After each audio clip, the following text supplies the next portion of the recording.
What a treat. Are we going to dig into some old highlights? We certainly are. We're going to talk about the current NFL ahead of the season. My next guest, a true legend, an MVP, a Super Bowl champion quarterback, Joe Theismann. How are you? I'm great, Kay. It's so good to catch up with you. Thanks for having me. And you're right. This is the first time I've had a chance to do your show, and I'm really looking forward to not this one as much as the rest of them we're going to do going forward. Let's do it. I'm so excited to talk to you. Thank you for taking the time. I do want to start, if you'll allow it, with one of the most underrated plays in Super Bowl history. And it wasn't a pass you completed. You turn into Joe Theismann, the DB. Okay. I would love you to talk me through. You know what I'm talking about. You knocked the ball out of the defender's hands. It would have been a pick six. Walk me back to the huddle. And did you feel like that moment was going to be a turning point? At that moment, I just wanted to find the football, Kay. It was a quick hitch out to the right, and I turned to come back to the left, and Kim Bocamper stuck his hands out like he was going to catch it, and it really felt like my feet were in cement. It was like, okay, I've got to get there. I'm moving in slow motion. The last thing I thought of was, let me just take a dive and see if I can get my hand up in between his two and knock the ball away. And I sat there in the end zone. I mean, I'm on the ground sitting there in the end zone, and I'm going, whoo, that was close. But yeah, I think that was, as you look back at that football game, we were basically a running football team. This would have forced us to come out of our game plan, which Coach Gibbs actually talked about the night before. Keeping it close, we'll run the ball, we'll control the line of scrimmage. That was our game plan. This would have taken us completely out of it. And it would have given them, I think, a 13-point lead. And I don't know if we'd have been able to throw the ball around against that great defense enough to be able to win the football game. But yeah, it's funny. You play quarterback all your years in the NFL. I mean, I started as a punt returner. I tried to punt once. Now I became a defensive back, because we're all plays in my mind that have made a difference in my life. It's surprising to hear you say that you think that you felt like you were in cement. It certainly doesn't look that way at It all. felt like it, honest to You goodness. were It really, moving. whenever the world goes into slow motion, I mean, I think all of us have experienced that slow motion where you can't quite get to where you want to, or something happens in your life. And it's just everything was moving in a surreal manner. And that's basically what it was for me when I knocked the ball away from Kim. And he has a place down in Fort Lauderdale.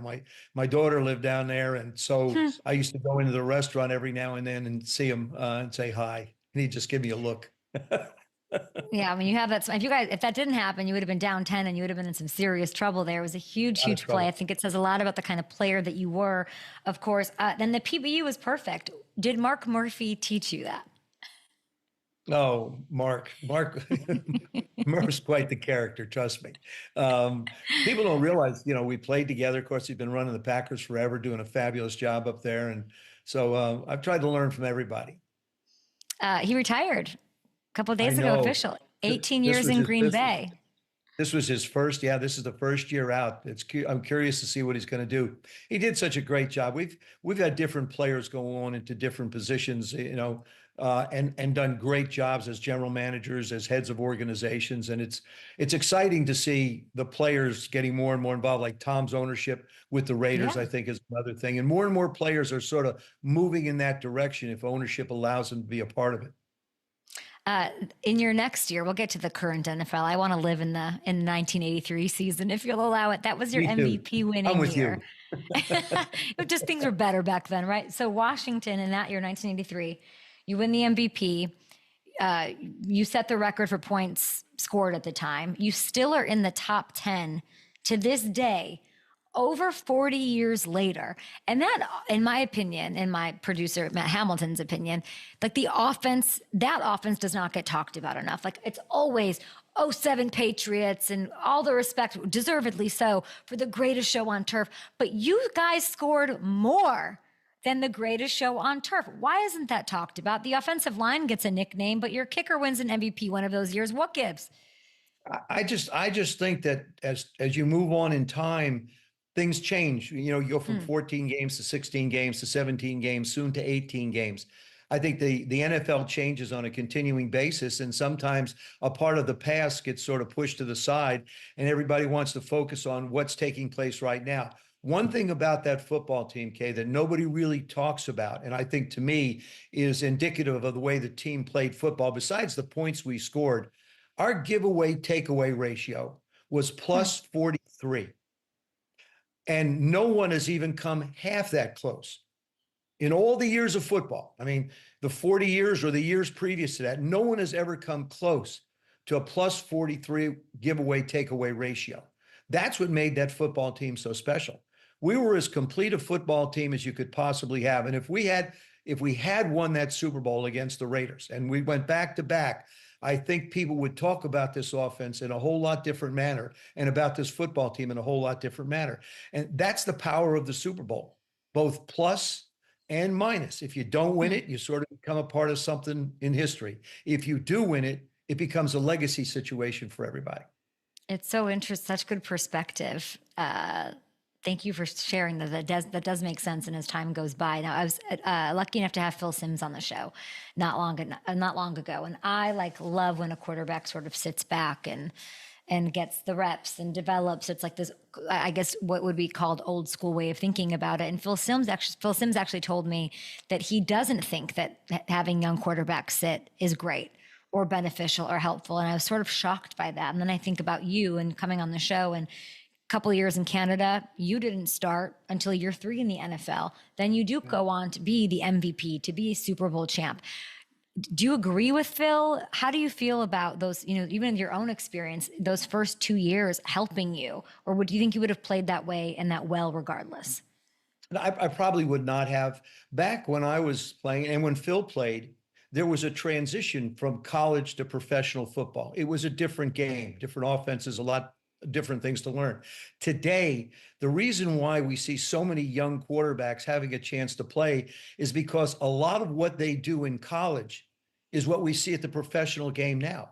So the Hmm. learning curve is a lot smaller. The opportunity to be able to see the things, to be able to study the defenses, all the technology that's available for them in the off season.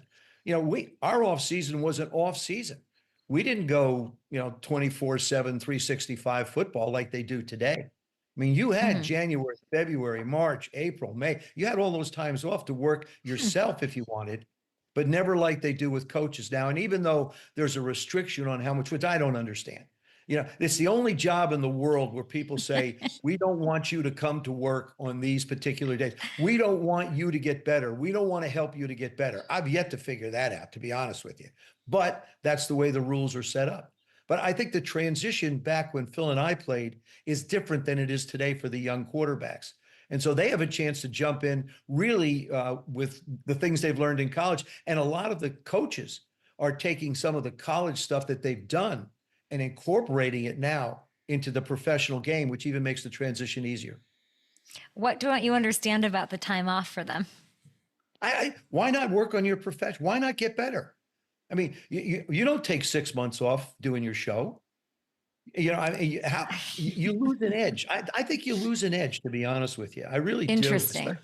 especially quarterbacks, because that time spent working on timing. I mean, I'm not saying you work every day, but there's periods of time where it would be good to be able to sit down with a coach. It would be able to get a better understanding of what's going on, especially now that you only have 3 preseason games and you have a Hmm. limited amount of time in training camp. I think it's 17 days in training camp. Let's take the Cleveland Browns as an example. I know they're in the division of your Cincinnati Bengals. Okay. So let's take the Cleveland Browns as an example. You have 4 quarterbacks: Kenny Pickett, Joe Flacco, Dylan Gabriel, and Shador Sanders. How much work do you really think that Dylan and Shador are going to get? You have to get Kenny ready. Joe will get a limited amount because he's been there so long, and he's like the Methuselah of football now. He's there. He's been there forever, and he does so many things, and he's a big plus to a football team. But how many reps do you think these young guys are going to get? And it places a tremendous premium on the decisions they make, the throws they make, their footwork. You don't have time to get better. And I'd say if you had an off season where they could be there now working on their game, you'd get a much better competition and product than just having a very short period of time to evaluate them. When you had those months off, did you work really hard? Did you take a break? Because Not, I I guess took a break. Yeah, I took go a ahead. little bit of time off, but I used to go to Redskin Park. And by the way, you talked about, Dak Prescott being one of your sleepers as far as fantasy goes. And I think it makes a lot of sense. But you're right. You look at the numbers that Dak has posted when he's healthy, and that's the big question. How big a difference is it going to make with George there? When's he going to blow up? I guess that's the only question in Dallas is when does Pickens go bonkers? I think that's the thing that you get curious about. But I used to take Jay Bernetti, who happens to be the equipment guy with the San Francisco 49ers. Jay Bird's still in the game. I used to go out in February with him. He would wear, this is a true story. He would wear gloves, scuba gloves. He would wear a stocking cap, and he would wear shorts. To this day, I don't know if he owns a long pair of pants, to be honest with you. But we would go out and I would throw. And I had my own little routine. I had my own little workout for an hour that I do 3 days a week. But I started in February to get ready for the season. And I just feel like the position is so complex and there's so many different aspects of it to be able to try and master part of it. You need as much time as you can. And I just don't think the young guys get the opportunity because of rules and regulations today to be able to do that. They're not coached as much. So in the next CBA, and the CBA is why they have this time off, they fought for it, they pushed for it, the Players Association. Should quarterbacks have different rules? Should they be able to, would you push for that? It wouldn't matter because they're not going to go backwards. The genie's out of the bottle. Okay. Guys have worked for time off. They're not going to give anything back when it comes to time off. I think per play, they're probably the highest paid people in the world. And good for them. I don't begrudge anybody anything. I think it's terrific. But for the amount of time that you're not allowed to be able to work, I can't see them going back and saying, hey, we'd like a little bit more time to be able to work on things. I mean, players complain about too much hitting in practice now. They'll contact their rep and say, do you realize we hit 2 days in a row? And I, to bring up the old days, we hit a lot. I mean, you're hilarious. And that's why, that's why I think the early part of the season is you see the ball on the ground. You see guys dropping passes because really the first 2 to 3 regular season games now are really preseason games. Imagine if you were the Minnesota Vikings having to go to Miami and play in Miami in September, and you've never really, been in condition enough for all that heat. It makes a difference. Yeah. There's a Bengals joke in there about starting the season slow that I'm not going to make right now.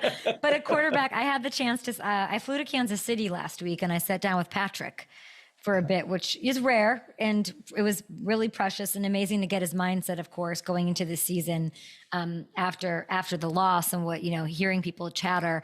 I talked to him and I asked him, how should I be talking about you and framing what this season is going to be like? Here's what he said. I'm honestly just ready to play football again.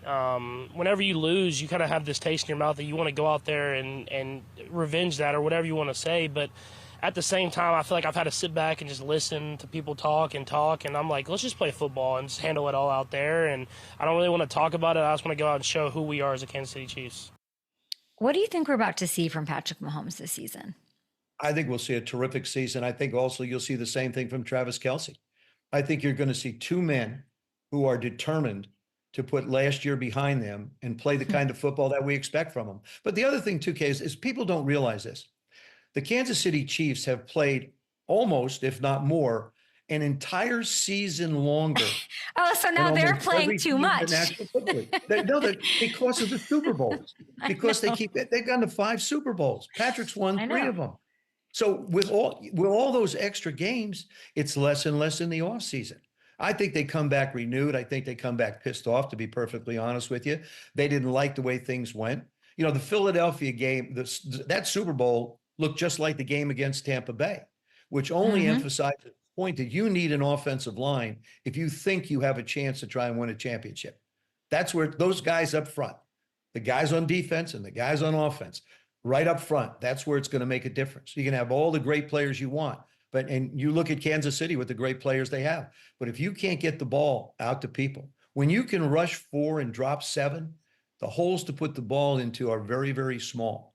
And I think they'll come back with renewed vengeance. I'm preparing to leave tomorrow for Lake Tahoe for the American Century Golf Tournament. Oh, yeah.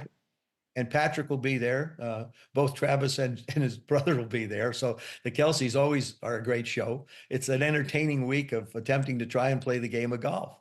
And I'm excited. I had a chance to spend a little time with Patrick last year. I admire him tremendously. I think he's the best quarterback in football right now. He's done so many things so well, but I love the way he plays the game with his head. He has total control of everything on the field. He knows the down and distance. He's familiar, how to get out of bounds, how to protect yourself. I really, really love the way he does it. But then you get into that Eagle game and there was nowhere to run, nowhere to hide. And they've addressed some of that a lot on a young rookie. So we'll see how it shakes out. Something that really stuck out to me when I was talking to him, I asked him, just like, what is the one, I put him, try to put him in a corner, like an interviewer, like, give me the one thing that like this team needs to be successful, thinking you could say offensive line or whatever. And he hit me with intangibles. He hit me with fun. It's the first thing it was an honest answer. And he said, we just need to have fun. And then I started thinking, like, were they not having fun last year? What is the value of fun? And then I look at you and, you had fun. You had fun. Like you're playing life, you're off, like your persona, all of that. How much does fun matter? Oh, tremendously. I'll take you back. I'll take you back to the teams that I played on back in the 80s. On Saturday morning, we'd go through our walkthrough and then we'd have a volleyball game, offense versus defense. We play volleyball over the goalpost.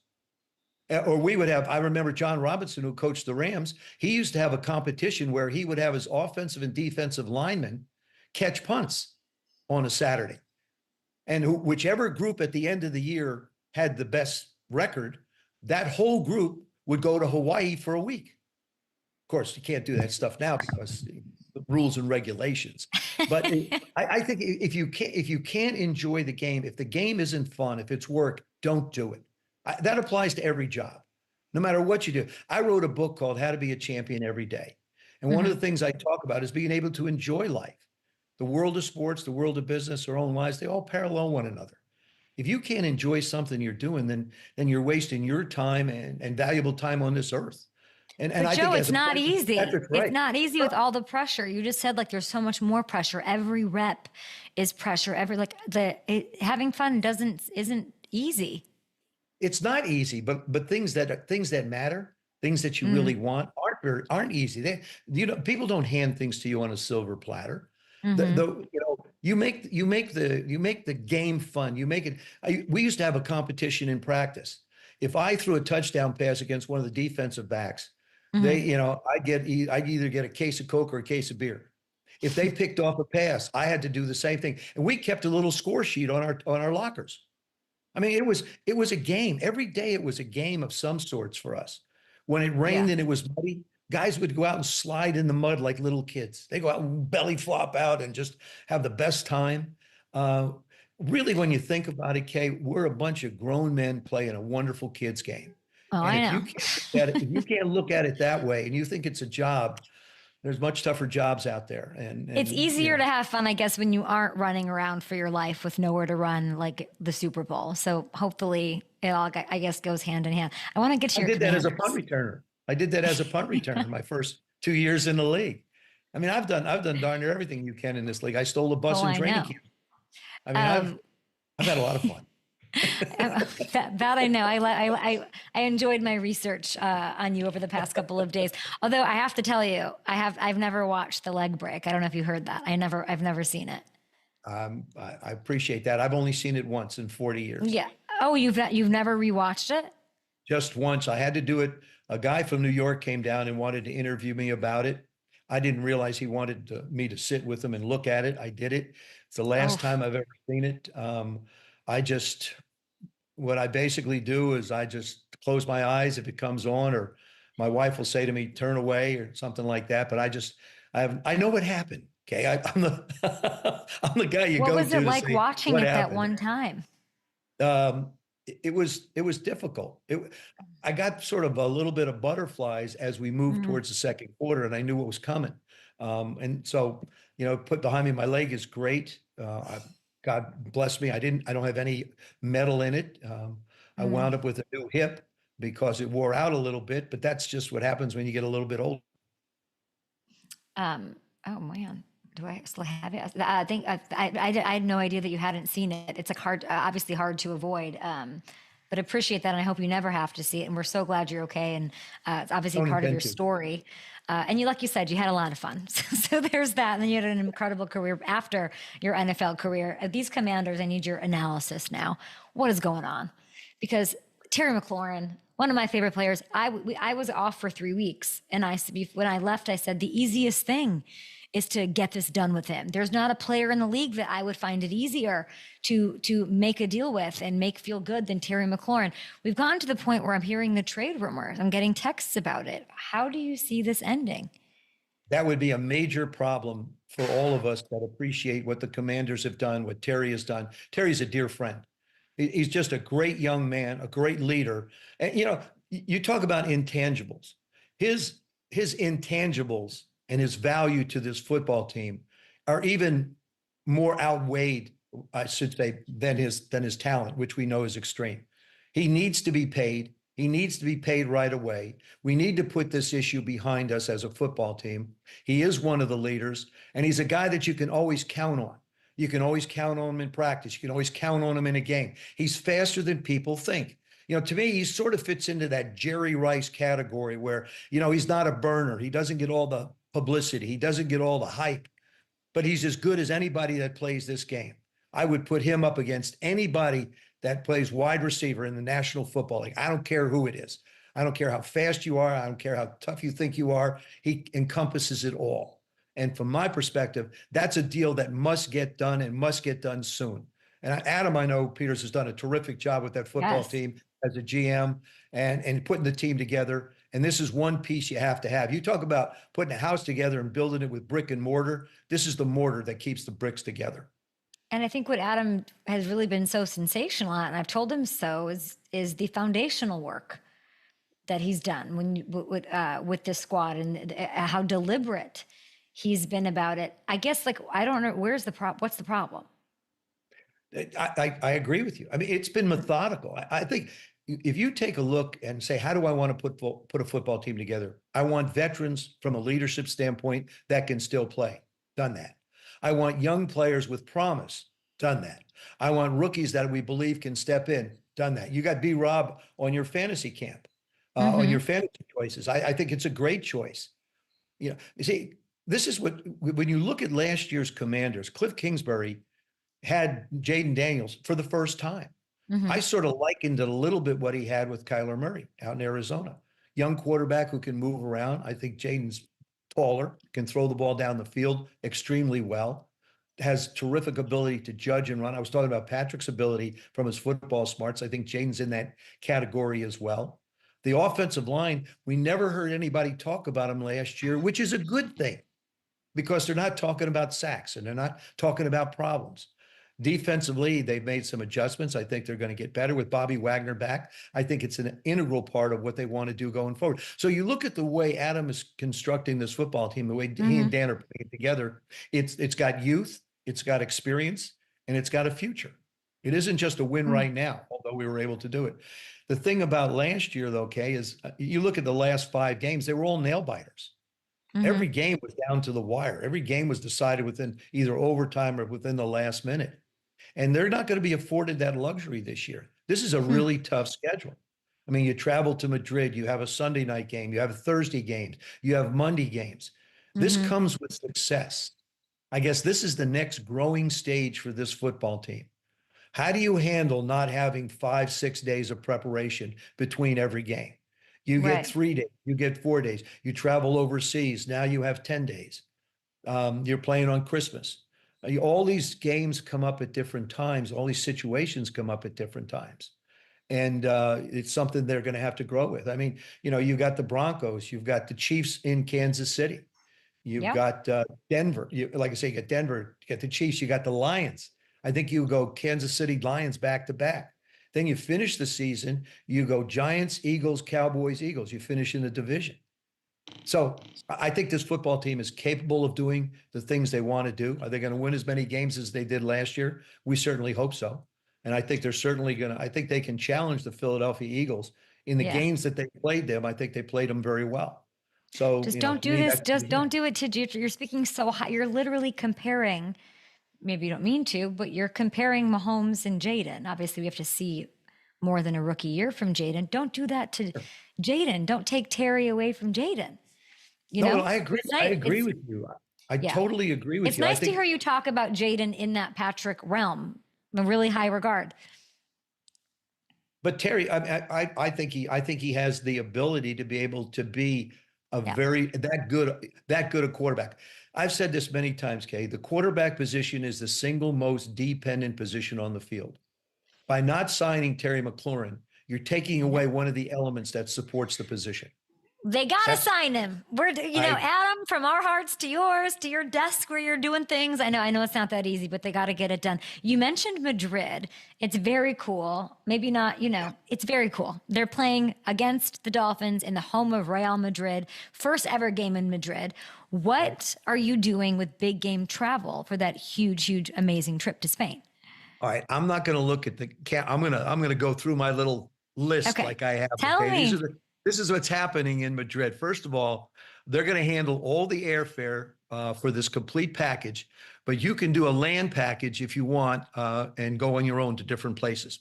They're offering a Barcelona add-on. You can go to Barcelona, handle accommodations, tours, and more. Guests have guaranteed game tickets with the option to upgrade your seats. Wow. There's going to be 3 parties of which I'm hosting, all-inclusive tailgate on game day. I'll be there. Guests will see the major highlights of Madrid, including the Royal Palace, which I know you would want to see. Mm-hmm. Big Game Travel is the premier company in the industry, and they're celebrating their 25th year. And they want to handle all of the planning, all the guests need to do, and this is very important. Grab your passport. Pick up your bags and get ready for a fantastic trip. And I say this to everybody, make sure you have your passport. I've been on too many trips with too many friends, and all of a sudden you get to customs and it's like, oops, now your day gets a lot longer, a whole lot longer. But yeah. You just say, I'm Joe Theismann, let me in. Yeah, and they go, I'm sorry, we only know soccer here. We're learning football. I don't care who you are. How's your Spanish, Joe? Terrible. Daryl, all right. Well, you don't need it. It sounds like a great time, perfectly executed by you. You are the absolute best. Thank you for hanging out with us. Okay, thanks for having me so much. I look forward to visiting with you again. Take care. Really appreciate you. Enjoy that game in Madrid.